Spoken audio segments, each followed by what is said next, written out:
It's time for Jedd Fisch to close on some big-time prospects.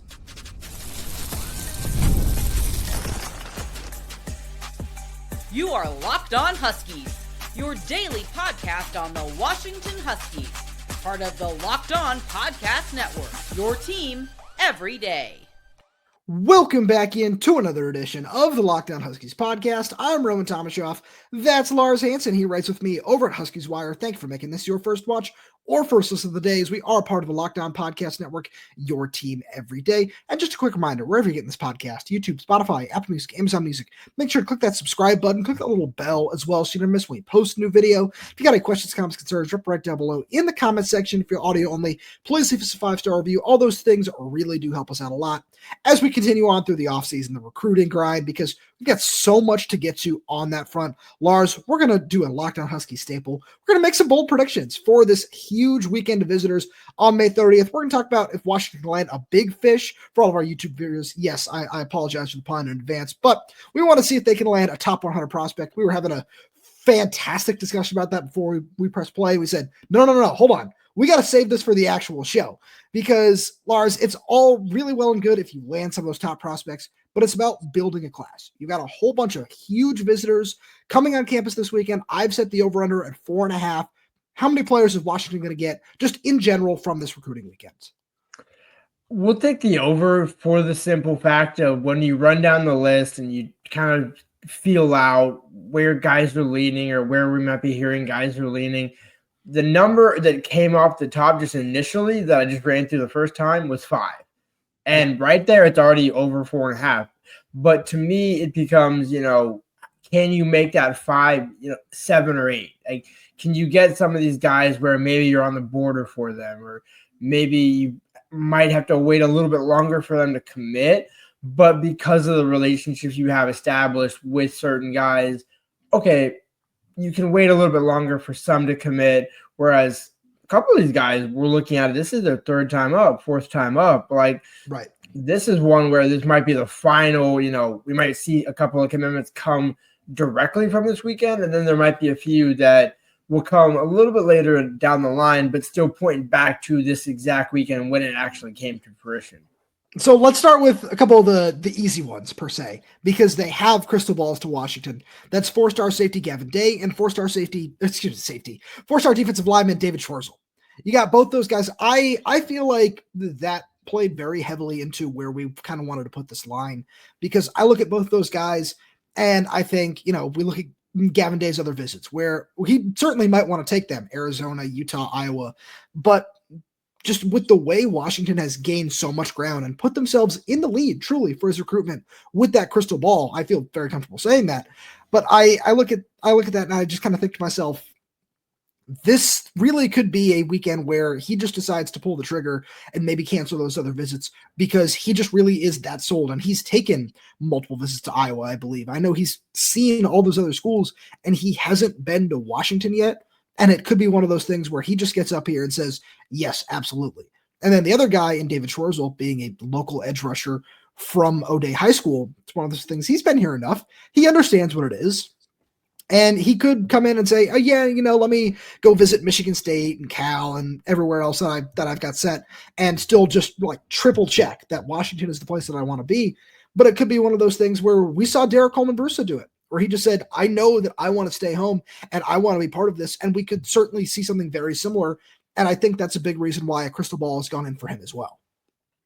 Oh, I absolutely agree with that. I think Schwerzel, when you look at it, also having Derek Coleman-Brusa be on campus the same weekend, you could talk about 2 local guys, one already committing and Derek saying, you know what, man, why not be my bookend? Why not be the other guy? And that also lays the foundation for FSC Alla to, commit or, make his decision coming in June when he comes in for his official visit.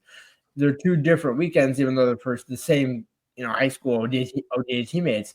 And if you think about normally you might think, why not bring both those guys on the same weekend?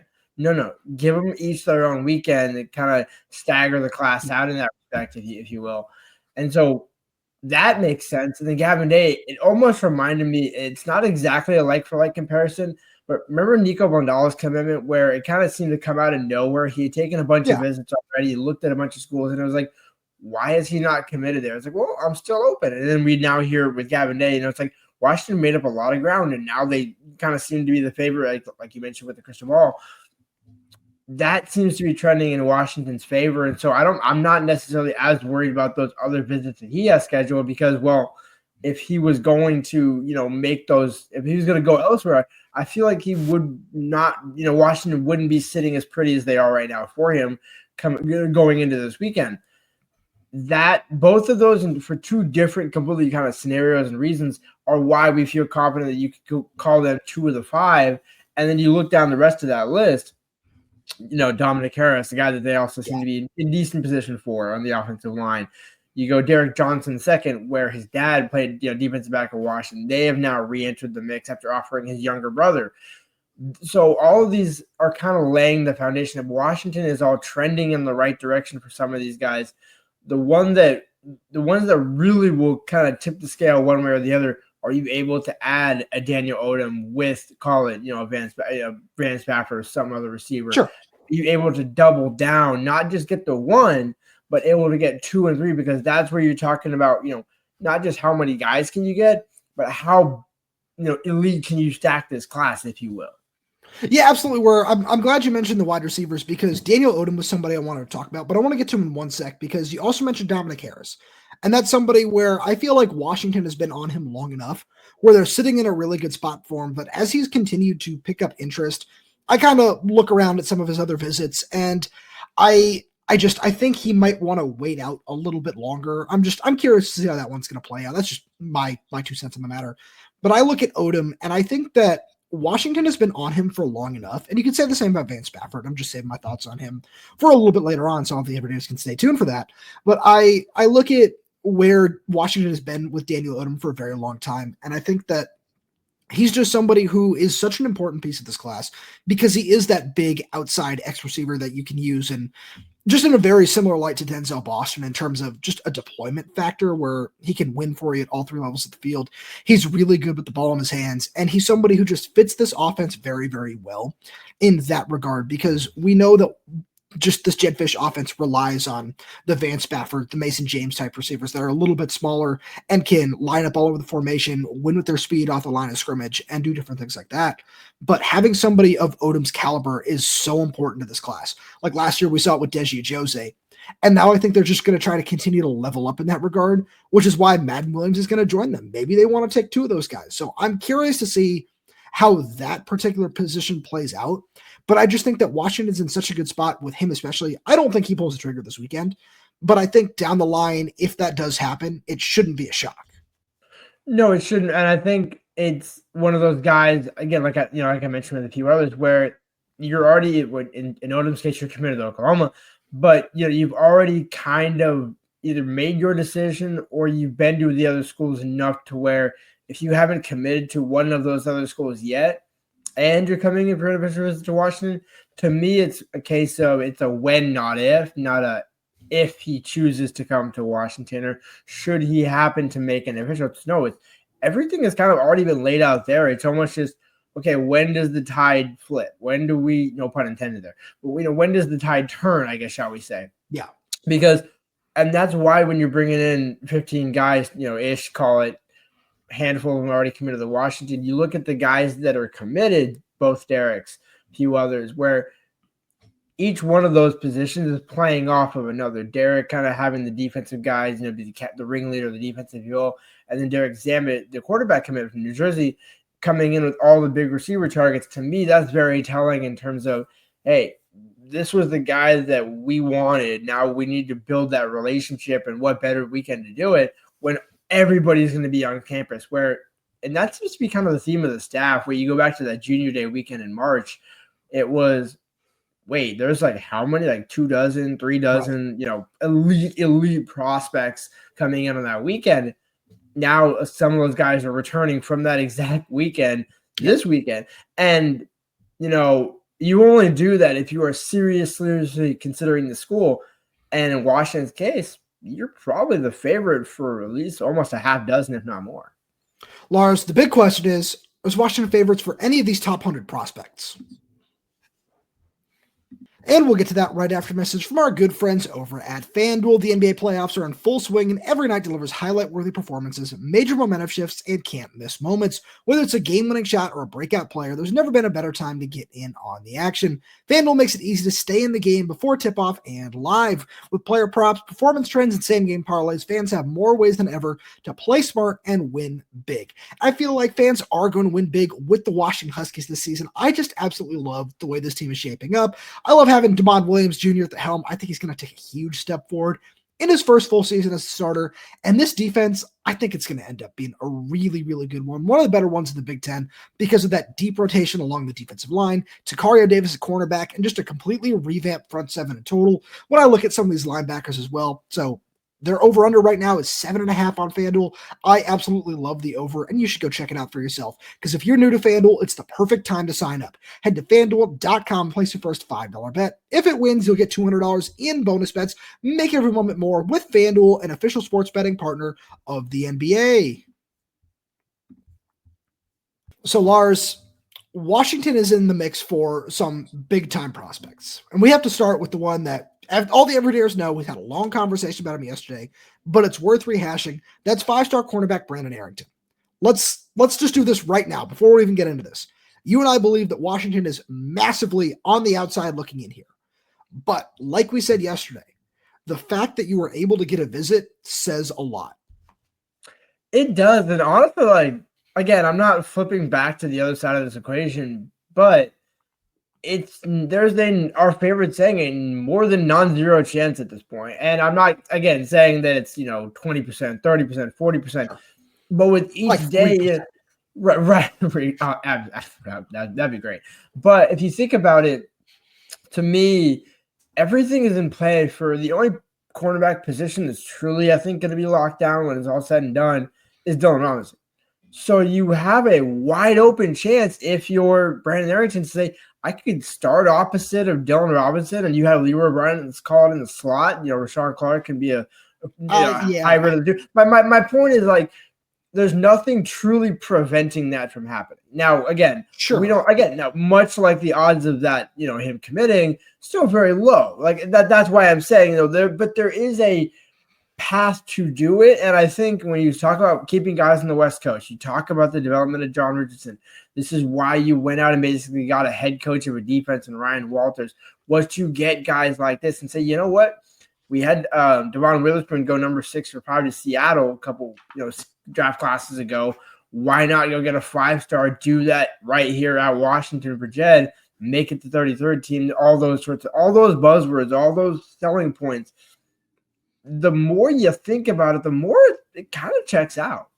So I agree with you with everything outside of the Leroy Bryant thing, where I look at it and I think that him and Dylan Robinson are going to be the 2 starters in 2026, because I was really impressed with Leroy throughout spring practice. And I think that's really important here, because something that I talked about the other day when I talked about Dylan Robinson not redshirting this season is because of that, where I feel like that really is the plan for those 2 guys to be the starters moving forward on the outside. But then behind them, you're counting on guys like Ramon Adams and Darian Clemens and Elias Johnson to take a step forward, which they absolutely can do. But it's one of those things where I feel like if he ends up at Washington, Brandon Arrington has just as good of a chance of leapfrogging those guys because of his just insane athleticism and what kind of potential he holds. So I'm just curious to see how it's going to play out on that front, which is just the one thing I wanted to push back on there, because everything else you said was 100% accurate. It's a very, very long, tough battle to even get a race, like just get further into the race. So I look at it and I really think that there's not a lot that Washington can do outside of just continue to push as hard as they have been, where it might just be, hey, we were able to get inside your head and we're able to show you this is what Washington brings to the table. Now, if that really does carry over and, he goes on his Texas A&M, his USC, his Alabama visit and say, yeah, Washington has just as good of production as, all of you, and potentially even better from a defensive back standpoint in the NFL. Maybe, outside of Alabama in that case, when you go look at the Deke Sports list. Shout out to that account, by the way, doing a fantastic job with some of those lists. But I think that that's a really big selling point. And it was kind of a long-winded explanation there, but I feel like you could say the same thing about Salesi Moa. in the same regard, where you think about what he can be as a safety, because I feel way better about where Washington is with him compared to Brandon Arrington, because, it's a name that we've heard for a little bit longer. But with that recruitment, I just think that the two-way thing that you and I talked about last week, as the everydayers know, is a factor in this as well. But it's just one of those things where you look at that position group and it's the same exact argument at corner, where you and I know that Ryland Dillard-Allen is going to be a staple at the position. With Alex McLaughlin, he's got 2 years of eligibility remaining. He has this year and he has next year. So going into 2027, if Salesi Moa is, safety 3 is a true freshman because he leapfrogs Raheem Wright, Vincent Holmes, Paul Menke, whoever it is, because he just comes in and impresses, you're happy with that. And then in 2027, it's him and Ryland Dillard-Allen as your starters. You are overjoyed with where you are 2-3 years down the road. And it feels weird to look that far ahead, but that's what a lot of this is, where, like the short-term projectability and getting guys on the field is great. And that's what this coaching staff loves to sell, but it's about what it'll look like in 2 or 3 years when it's, I look at Ohio State, for example, with some of these schools, and they have a pretty long route to the field where it's this guy and then it's that guy because they've recruited so well for so long. And I'm not saying that Washington hasn't, accumulated a good amount of talent, but it can just continue to get better. And having a guy like Salesi Moa just vault himself to the top of that, that depth chart, let's put it that way, is something that's very, very doable. It's the don't fall into the Chris Peterson trap of, we have this guy, so we can't recruit and level up and do all those sorts of things. And that's not a slight at Chris Peterson. It's just, that's kind of what, reminds me of Camilo Eifler, where we can't really focus on this guy because we have I don't think BBK was before him, or there was somebody else that is, the name is escaping me right now, but it was that type of thing where, well, we're going to have this guy in 2 years, so we can't focus on this freshman that would want to come in and play right away. It's, you find a way to answer that question when they get on campus. You figure it out down the road. You let the players do it in practice, because to be fair, I don't disagree with the Leroy thing. You know how big of a fan I am of him when he came in.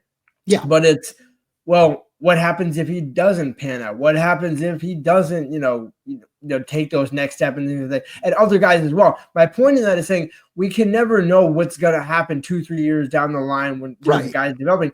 Neither of us would have exactly predicted Zion would end his career the way he did, given how 2020 went. So you never can guarantee, oh, well, hey, Salesi might be safety 3 or 4. It's could also be safety 1. And I think the other thing, because the reason why I wanted to kind of tie these two things together is I was looking at Brandon Anderson's visit list. Those last 3 visits, it's like mad dash. It's Alabama, it's USC, it's Oregon, all within the span of it looks like about a week. Whereas with Washington and Texas A&M, you're coming in on back-to-back weekends, which means it's a sole focus. You are using just that weekend. You are going up to one school. You're not thinking, hey, like 40 hours from now, I'm going to be in Tuscaloosa. And then a couple of days later, I'm going to be in Eugene. It's that, to me, is like, he's going to look back at this weekend and say, that was actually, like, I got to focus on everything, which is why Texas A&M worries me. If you're going to talk about one for Arrington, it would be, Texas A&M.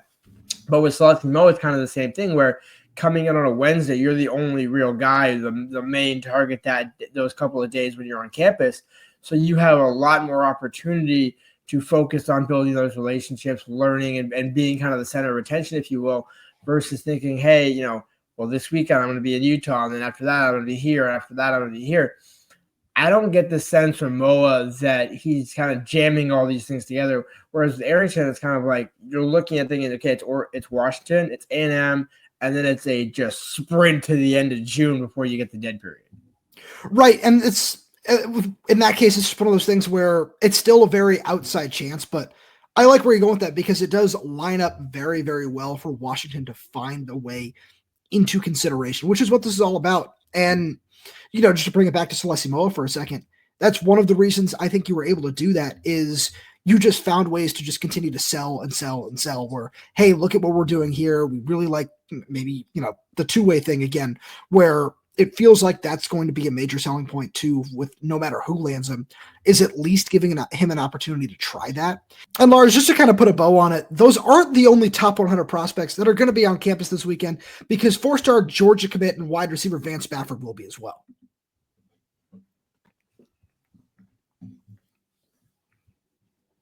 I wanted to make sure we kind of save that for the end of talking about these top 100 prospects because, Lars, as we get into our bold predictions here, I've got a bold prediction about Vance Spafford.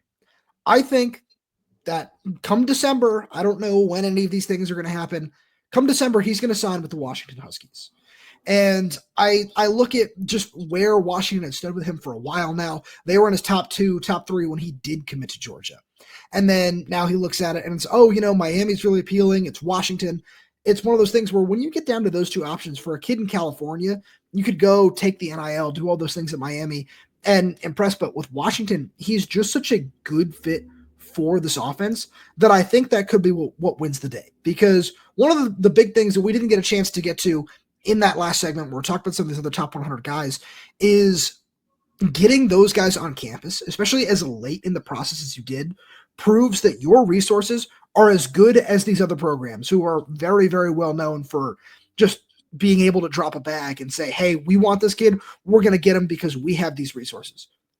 Getting these guys on campus proves that you can do that too if you want to, but that's never been Washington's main selling point. And the fact that Vance is such a good fit in this offense, inside and out, you can find ways to move him around the formation and utilize his really, really top-end speed and do all these different things with him are things that I legitimately believe are going to end up winning the day. I agree with that one. I mean, Vance, we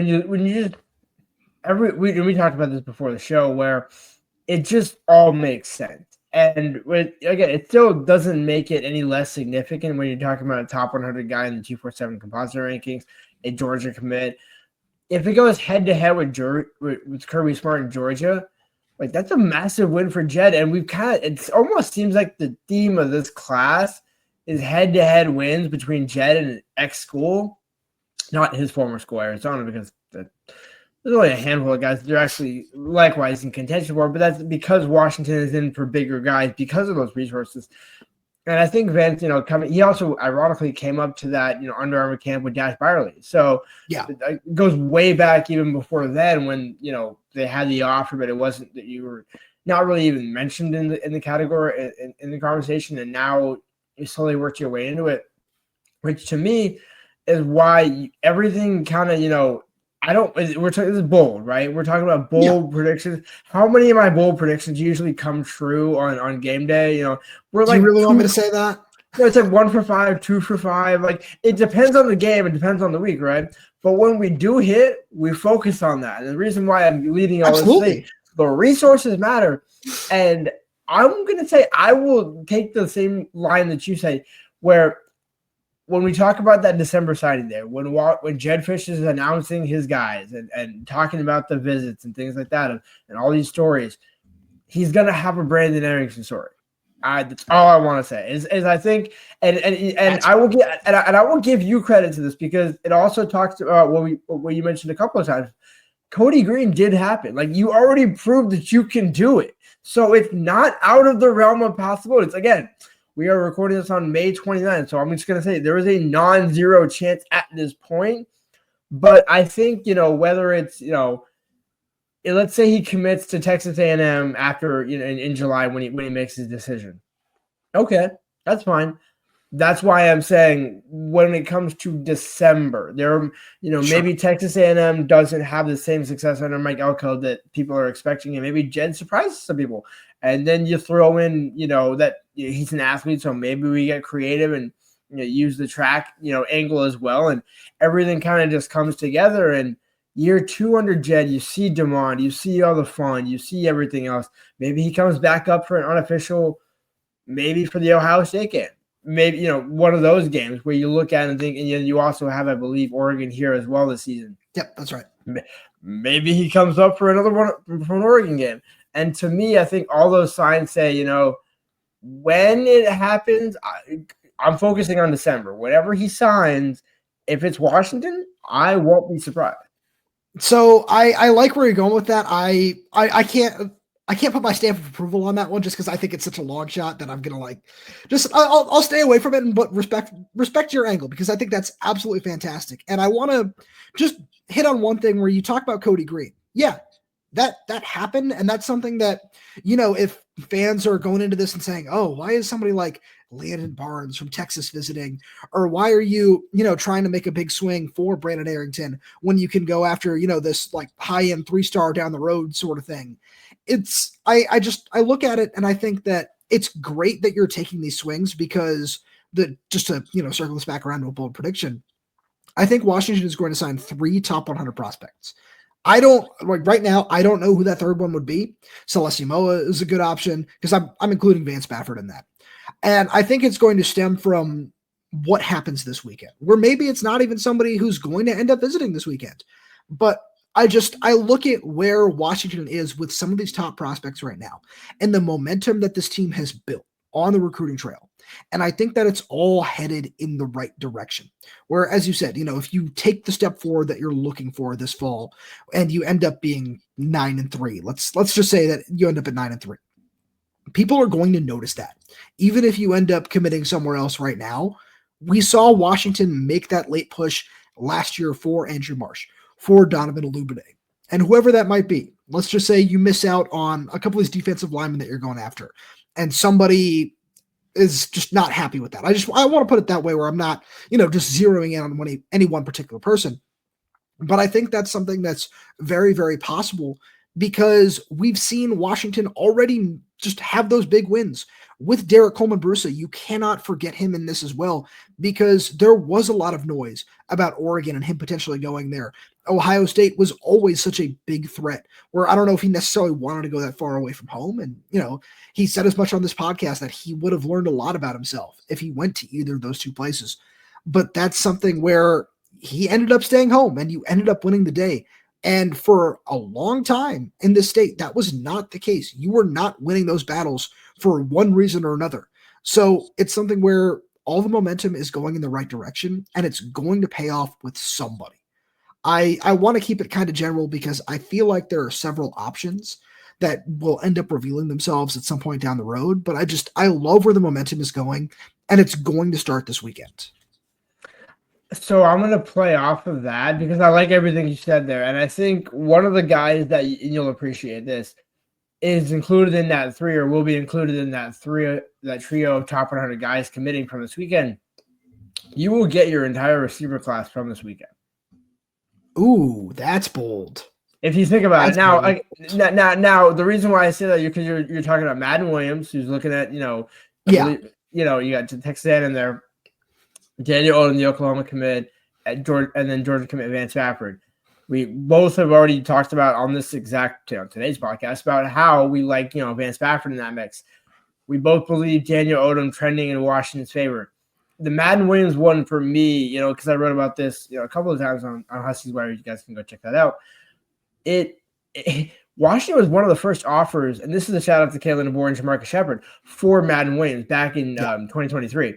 So Madden Williams has actually been thinking about Washington longer than Jedd Fisch has and Kevin Cummings has at Washington. So he's already known kind of like, okay, you know what? I was the priority of the last staff. And the staff that, let's be real, aside from Jamarcus, didn't really recruit. Like that staff wasn't known for high school recruiting. They were known for winning on the field, and then you figure out in the portal after the season, you just reload. Whereas Jedd is like, hang on, wait, we got this guy. You guys already offered him? Awesome. Hey, Kalen, you know what? Thank you, man. Thank you. Sure. Because you put that seed in his head early. We just took it and ran with it. And I think that's the perfect way to summarize this because you bring in Derek Zammit. There's a specific reason for that. I think that's kind of with the mentality of, hey, if Derek can get one of the other Dereks to commit, you look at it and think, why not get all the receivers in this weekend? I think that's why Daniel Odom coming in this weekend was so key, where that was kind of the missing piece for me, where, okay, you have Madden Williams. If you're taking one of the other ones, where's Daniel Odom fit into that? Now the fact that we know he's coming up for certain, I could see all three ending up at Washington. That's a really fun one. I got one more before we get out of here. I was kind of wrestling with this one where I wanted to do a first player to commit. And I wanted to say Gavin Day, but I want to circle back to where we started this, and that's with David Schwerzel. Because I just look at that position, and I know that is what Washington needs right now.